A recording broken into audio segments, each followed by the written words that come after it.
You paid $2,500 for 17 dead cars. The laughter came before the question was even finished.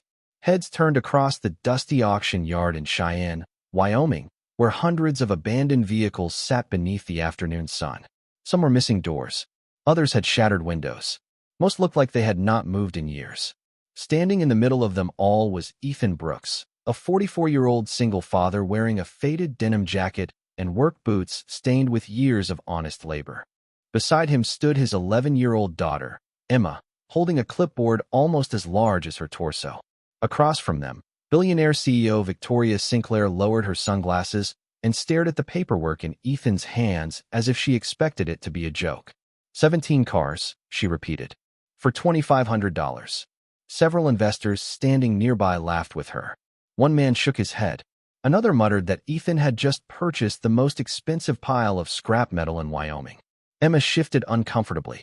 She had heard people laugh at her father before. Small-town mechanics were easy targets for people who measured success in private jets and stock portfolios. But she also knew something those people did not. Her father rarely made decisions without a reason. Ethan calmly signed the final page and handed it back to the auction clerk. The transaction was complete. The 17 vehicles now belonged to him. Victoria folded her arms. I have spent 20 years evaluating automotive assets, she said. And I can tell you right now that you just threw away your money. More laughter followed. Ethan looked at the row of neglected vehicles. Dust covered every surface. Rust decorated nearly every panel. To most people, they looked worthless. He smiled faintly. Maybe. Victoria raised an eyebrow. Maybe. Ethan nodded. Or maybe they are not dead. The investors exchanged amused looks. One of them chuckled openly. Victoria herself almost laughed again. Yet something about Ethan's confidence felt unusual. He was not defensive. He was not trying to impress anyone. He simply sounded certain. Emma looked up at her father. Do you really think they are worth something? Ethan glanced toward the vehicles. The afternoon wind moved softly through the yard. Somewhere in the distance, a loose metal panel rattled against an old frame. I think every story deserves a closer look, he said. Victoria smiled politely, the way successful people sometimes smile when they believe someone else is being unrealistic. Good luck with that.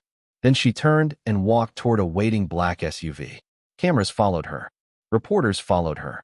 Investors followed her. Within moments, she was surrounded again by people eager to hear her opinions. Ethan watched the convoy leave the property before looking back at the 17 forgotten vehicles. Emma stepped beside him. So what now? She asked. Ethan studied the line of rusted machines for several seconds. Then he smiled in a way that made Emma immediately curious. Now, he said quietly, we find out why someone wanted all 17 sold together. And although nobody in that auction yard realized it yet, that question was about to change everything. By sunset, the 17 vehicles had finally arrived at Ethan Brooks's small garage on the outskirts of Riverton, Wyoming. The delivery alone had attracted attention. Neighbors gathered along the roadside. Customers slowed their trucks as they passed. By the time the last vehicle rolled into the lot, half the town seemed to know about Ethan's purchase. Most people reached the same conclusion. He had lost his mind. The garage itself was modest, with faded blue siding, weathered tool cabinets, and a hand-painted sign that had belonged to Ethan's father before him.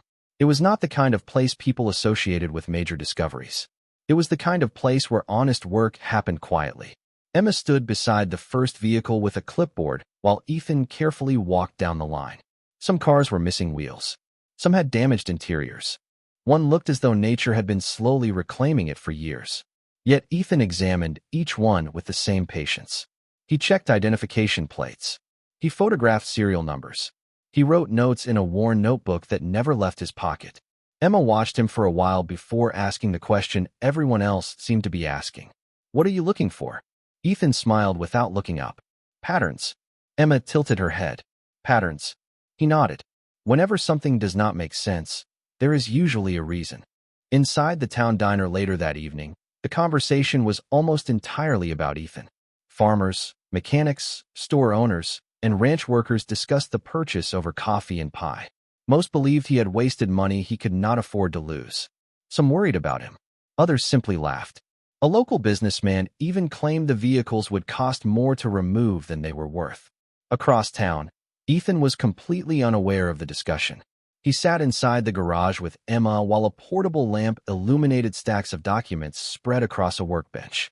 Auction records, salvage reports, registration histories. Most people would have stopped after seeing 17 worthless cars. Ethan kept looking beyond the surface.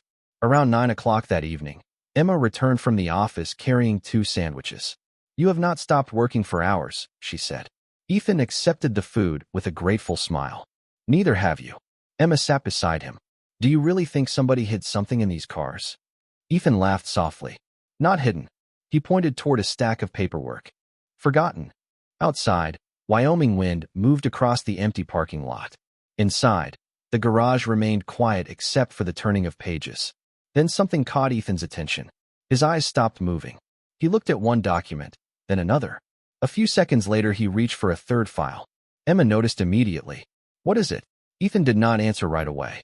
He compared several serial numbers before slowly leaning back in his chair. A thoughtful expression crossed his face. Not excitement. Not surprise. Recognition. The kind that comes when a puzzle piece finally fits. Emma leaned forward. "Dad." Ethan looked toward the row of neglected vehicles visible through the garage window. Then he smiled. "That is interesting." "What is?" Emma asked. Ethan tapped the paperwork lightly. "According to these records, 17 random cars should not have ended up in the same auction lot." The garage fell quiet again. Outside, darkness settled over the town. Inside, the first thread of a much larger story had finally begun to reveal itself. 3 days later, nearly everyone in Riverton had moved on from the story except Ethan Brooks. The 17 vehicles remained lined up behind his garage like forgotten pieces of a puzzle that nobody else believed was worth solving. Every morning before opening for customers, he spent an hour inspecting one of them. Every evening after closing, he spent another hour comparing records, ownership histories, and salvage documents. Emma had started helping so often that she now carried a small notebook of her own. Most of the town still believed Ethan was chasing a fantasy. Meanwhile, more than 600 miles away in Denver, Colorado, Victoria Sinclair stood on a brightly lit stage inside a luxury investment conference attended by automotive executives, collectors, and industry analysts. Giant screens displayed market trends and acquisition opportunities. Hundreds of guests listened as Victoria spoke about smart investments, calculated risks, and the importance of experience. Her presentation moved smoothly from one topic to the next until a photograph suddenly appeared behind her. The audience laughed immediately. It was a picture of the 17 vehicles sitting outside Ethan's garage. Victoria smiled. "This," she said, "is what happens when emotion replaces analysis." The audience chuckled. Several investors nodded. Victoria continued. "Last week, a mechanic from Wyoming purchased 17 salvage vehicles for $2,500. 17. More laughter followed. "There are easier ways to donate money." The room erupted again. Victoria did not mean to be cruel. To her, the example was obvious. The vehicles appeared worthless. The numbers made no sense. The decision looked irrational. It was the perfect illustration of poor judgment. Back in Riverton, Ethan knew nothing about the conference. He was standing inside vehicle number 5 with a flashlight and a screwdriver. Emma sat nearby, organizing paperwork into folders. Afternoon sunlight filtered through the dusty garage windows. The atmosphere felt peaceful, quiet, focused. Ethan carefully removed an interior panel that had already been partially damaged long before the vehicle arrived at auction. Something unusual had caught his attention earlier that morning. The registration records for this particular vehicle did not match several historical databases he had accessed online. Emma looked up from her desk. "Still chasing patterns?" Ethan smiled. "Always." She laughed softly. "I think you enjoy puzzles more than people." Ethan considered that for a moment. Puzzles are usually more honest. Emma grinned. Then she noticed something change in her father's expression. Ethan had stopped moving. The screwdriver remained frozen in his hand. His eyes focused on something hidden inside the compartment behind the panel. "Dad." He did not answer immediately. Outside, a customer pulled into the parking lot. Inside, the garage felt completely silent. Ethan stared at the envelope, then glanced toward the remaining 16 vehicles lined up outside the window. And for the first time since the auction, he began to suspect that the cars themselves were only part of the story. The envelope sat on Ethan Brooks's workbench like a question waiting to be answered.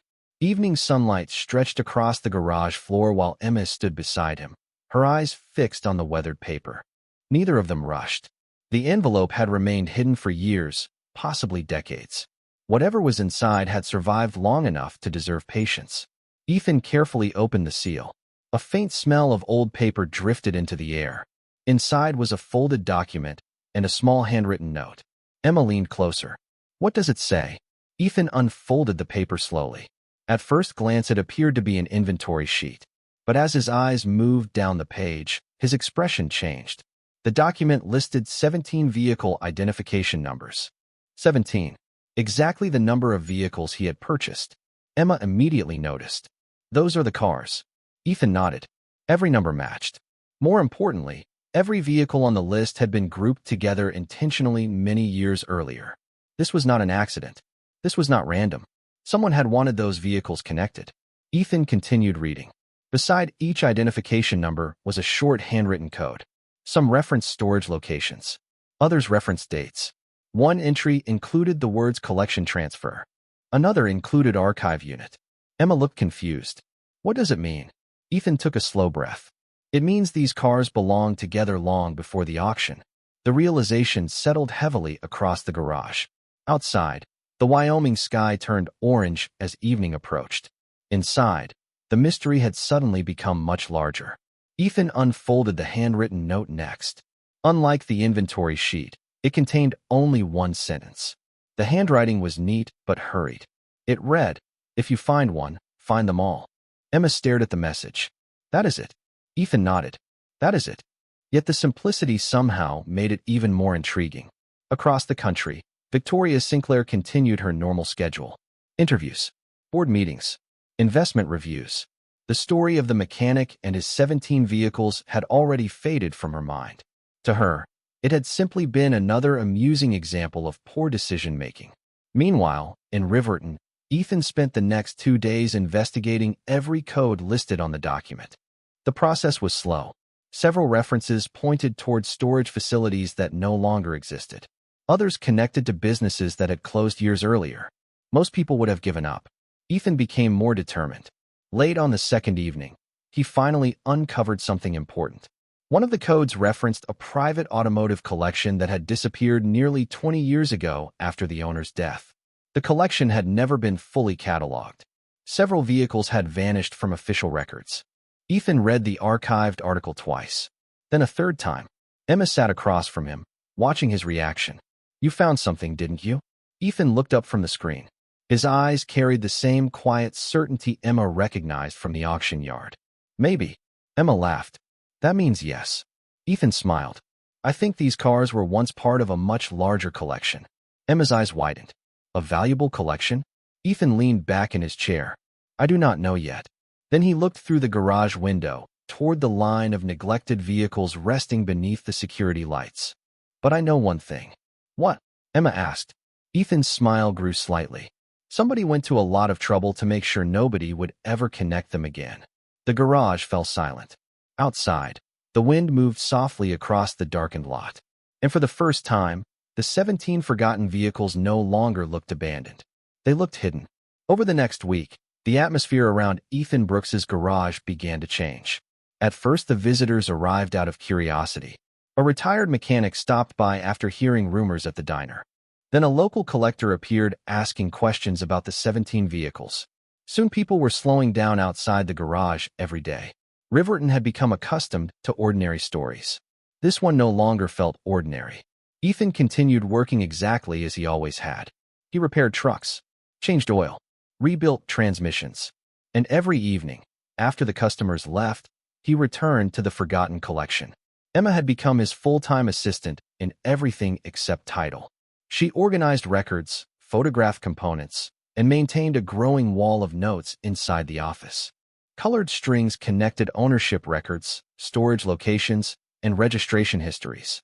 What had started as a mystery was beginning to resemble a map. One rainy Thursday evening, Ethan focused his attention on vehicle number 11. Unlike the others, this car still contained several original documents hidden beneath the rear seat.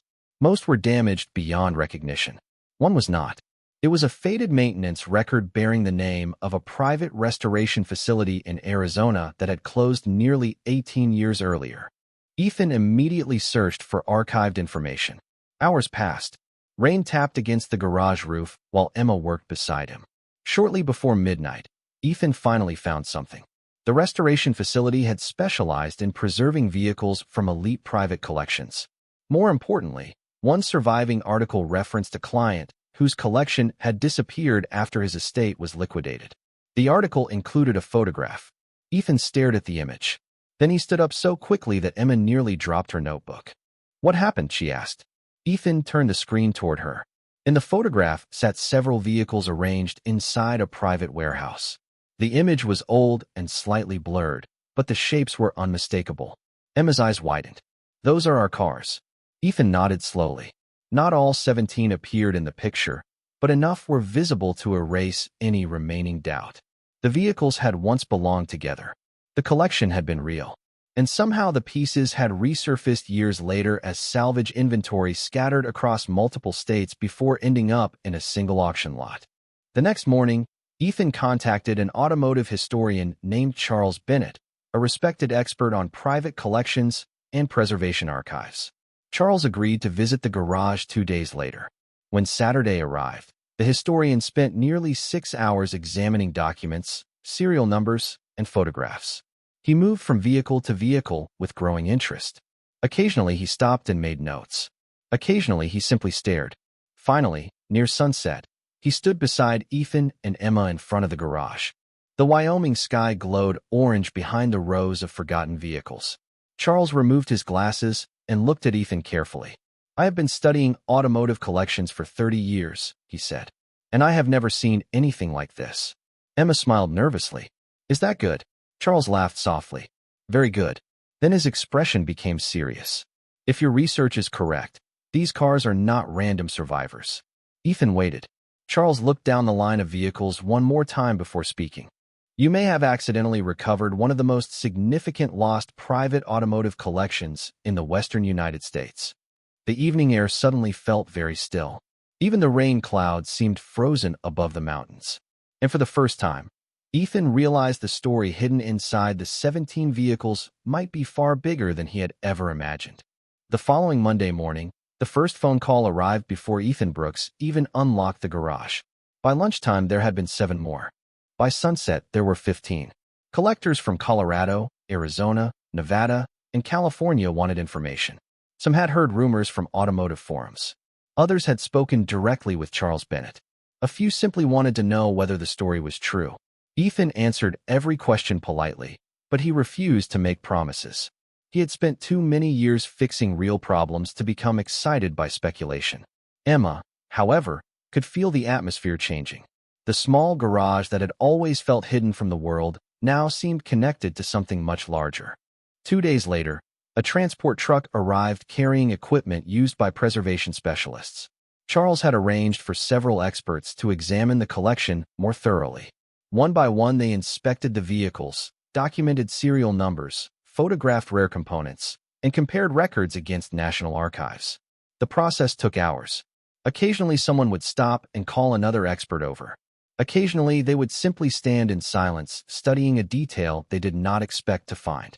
Emma watched everything carefully. By afternoon, she noticed a pattern. The more information the experts uncovered, the quieter they became. Near the end of the day, one specialist approached Ethan holding a tablet.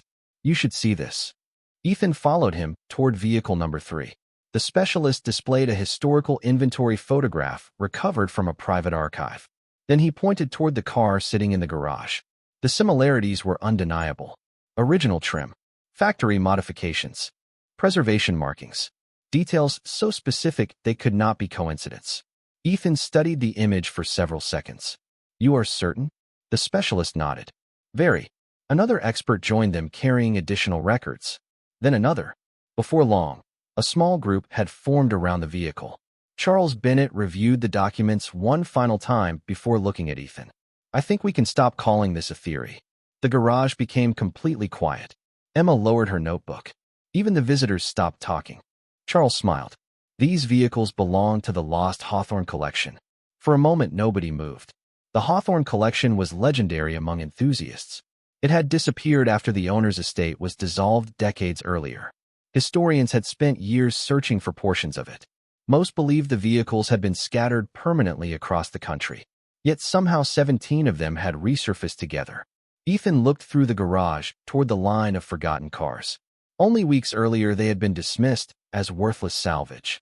Now experts stood around them with the same respect usually reserved for museum exhibits.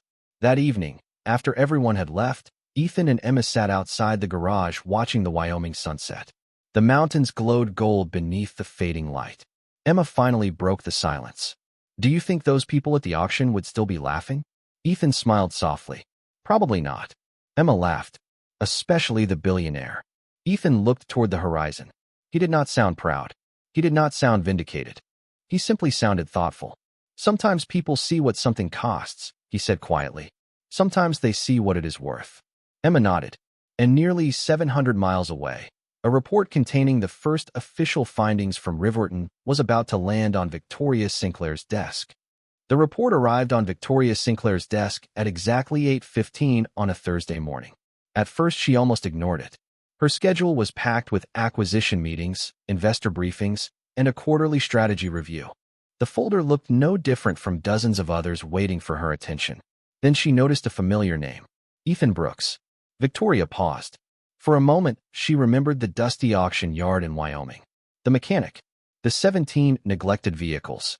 The laughter. She opened the report expecting to confirm what she had always believed. Instead, she spent the next 20 minutes reading in complete silence. The findings were detailed. Historical records. Expert evaluations. Archive photographs. Authentication reports. Every page pointed toward the same conclusion. The collection was real. More importantly, it appeared to be one of the most significant rediscoveries in recent automotive preservation history. Victoria reached the final page and slowly lowered the document. Her executive assistant entered the office carrying a tablet. "Your board meeting begins in 10 minutes. Victoria nodded absently. Her attention remained fixed on the report. "Reschedule it for 15 minutes later." The assistant looked surprised. Victoria almost never delayed meetings. Across town, executives began gathering inside the Sinclair Automotive boardroom.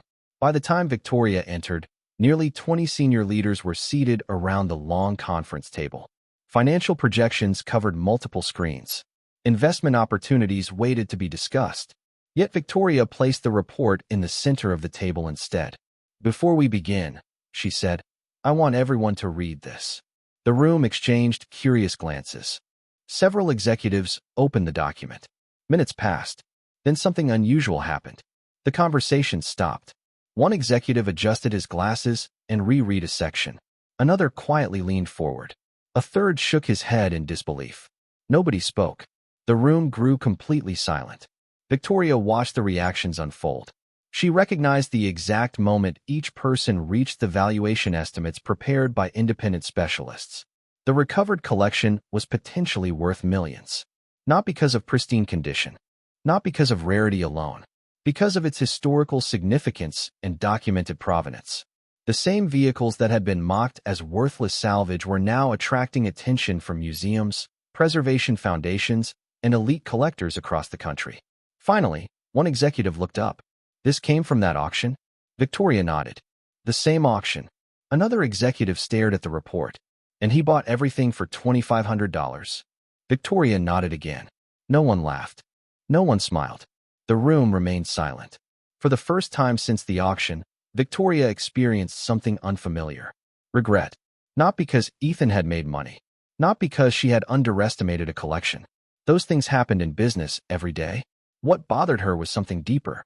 She had dismissed a person before understanding him. She had mistaken confidence for ignorance. Knowledge for luck.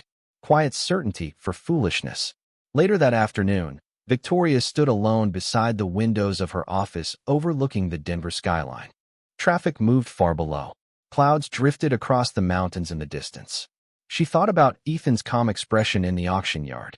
She thought about the simple way he had said, "Maybe they are not dead." Then she looked back at the report one final time. After several moments, she picked up her phone and instructed her assistant to arrange a trip to Riverton, Wyoming. 30 days had not passed yet. But Victoria Sinclair already knew one thing with absolute certainty. She needed to see those 17 vehicles with her own eyes. 8 days after the auction, a black SUV rolled slowly into the gravel parking lot outside Ethan Brooks's garage. The vehicle looked completely out of place among pickup trucks, work vans, and dusty customer cars waiting for repair. Emma noticed it first. She was organizing inventory sheets behind the front counter when she looked through the window and froze. "Dad," she called. Ethan emerged from beneath the hood of a customer's truck and wiped his hands with a shop towel. "What is it?"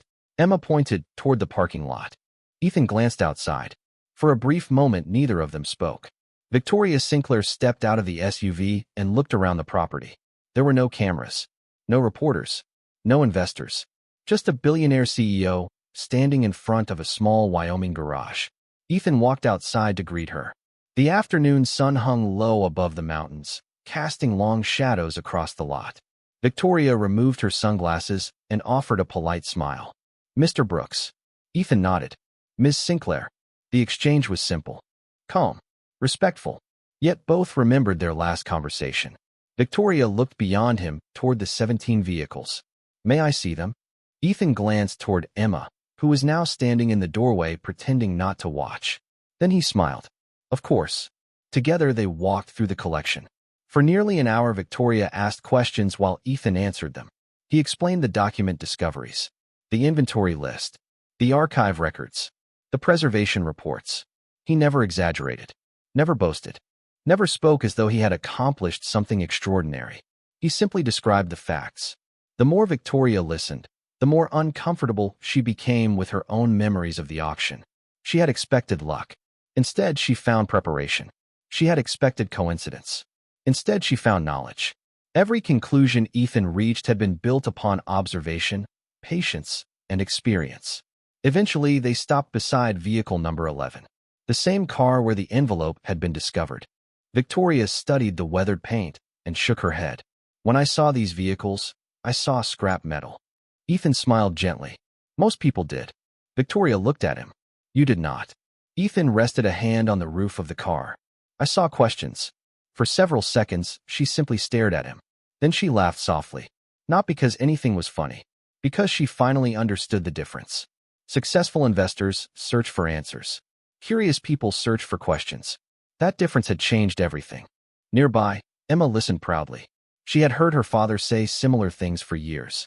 Yet hearing someone like Victoria understand them felt strangely important.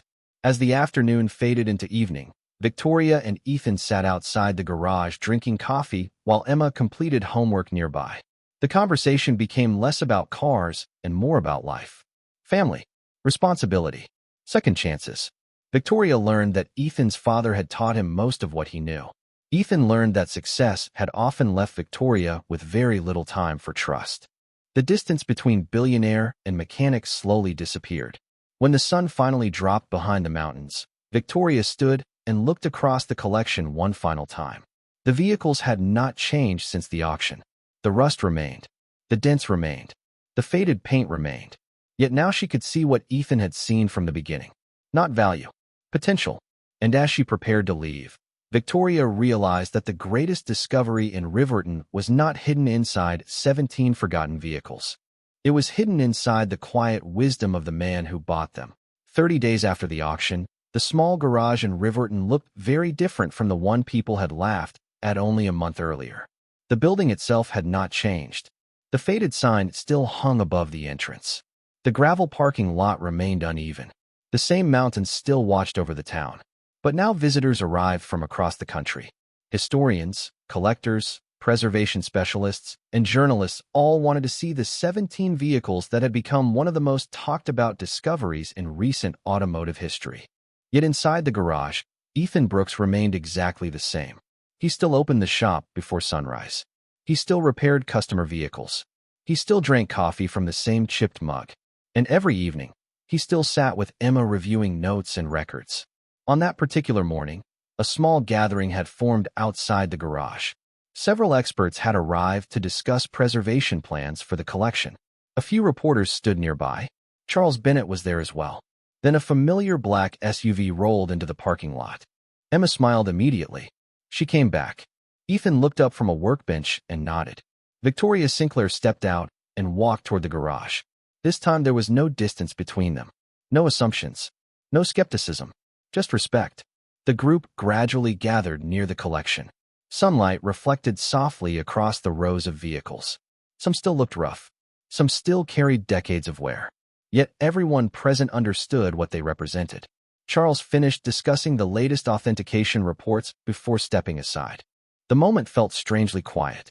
Victoria looked at the vehicles for several seconds. Then she turned toward Ethan. "I owe you something." Ethan smiled. "You do not." Victoria shook her head. "I do." The crowd fell silent. Reporters lowered their cameras. Even the visitors stopped talking. Victoria took a slow breath. 30 days ago, I thought I understood value." Her voice was calm, honest. "I looked at these vehicles and saw scrap. I looked at you and assumed you were making a mistake." Nobody interrupted. The Wyoming breeze moved softly across the parking lot. Victoria continued. "I was wrong." Complete silence followed. Not uncomfortable silence. Respectful silence. The kind that arrives when truth finally has room to speak. Ethan looked at her for a moment before nodding. There was no triumph in his expression. No satisfaction. Only grace. Emma stood nearby, listening carefully. Victoria smiled at her. "Your father saw something the rest of us missed." Emma looked proudly at Ethan. "He usually does." Laughter moved gently through the group. Warm laughter. Genuine laughter. The kind that brings people together instead of separating them. A reporter finally asked the question everyone wanted answered. "What made you believe in the collection when nobody else did?" Ethan looked toward the vehicles. Then he looked at Emma. His smile returned. "The best things in life are usually hidden where nobody wants to look." The crowd became quiet once more. Cameras captured the moment. Yet somehow the most important part could not be photographed. It was the lesson itself. That appearances are not truth. That knowledge often arrives quietly. That dignity never needs permission. As the afternoon sun settled over the Wyoming mountains, the collection remained where it had always been. The vehicles had not changed. The people had. And in the end, the greatest discovery was never the value hidden inside 17 forgotten cars. It was the reminder that wisdom, character, and second chances are worth far more than anyone can measure.